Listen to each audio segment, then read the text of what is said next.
નમસ્કાર, આપ જોઈ રહ્યા છો નેશન પ્લસ ન્યૂઝ. હું છું આપની સાથે હિતલ ભગત. સુરતના વોર્ડ નંબર 18ની પેટા ચૂંટણીનું પરિણામ જાહેર થયું છે, જેમાં વોર્ડ નંબર 18ની પેટા ચૂંટણીમાં ભાજપના ઉમેદવારની ભવ્ય જીત થઈ છે. કોંગ્રેસ અને આપ પાર્ટીના ઉમેદવારોને માત આપી 7,086 મતોની લીડથી વિજય મેળવ્યો છે. ભાજપ ઉમેદવાર જીતુ કાછડ 17,359 મતો સાથે તેઓ જીત્યા છે. કોંગ્રેસ ઉમેદવાર સંજય રામાનંદી 10,273 પર પહોંચ્યા હતા, તો આ પાર્ટીના ઉમેદવાર સૂરજ આહિરને 1,917 મતો મળ્યા છે.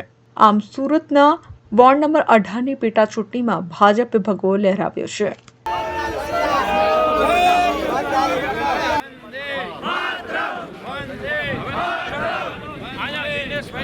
કાર્યાલય છે ને ત્યાં તમે નહીં ત્યાં આપણું દિનેશભાઈ આપણા કાર્ય બોલો ભારત માતા કી જય, ભારત માતા કી જય. ઓકે ભાઈ, ભારત માતા કી જય, ભારત માતા કી જય.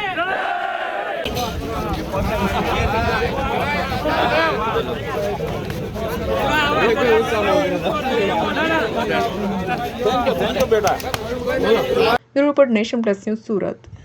સમાચારોના સતત અપડેટ મેળવવા માટે અમારી નેશન પ્લસ ન્યૂઝની યુટ્યુબ ચેનલને સબસ્ક્રાઇબ કરો, બેલ આઇકન દબાવો અને જોડાયેલા રહો ફેસબુક, ઇન્સ્ટાગ્રામ અને ટ્વિટર પર.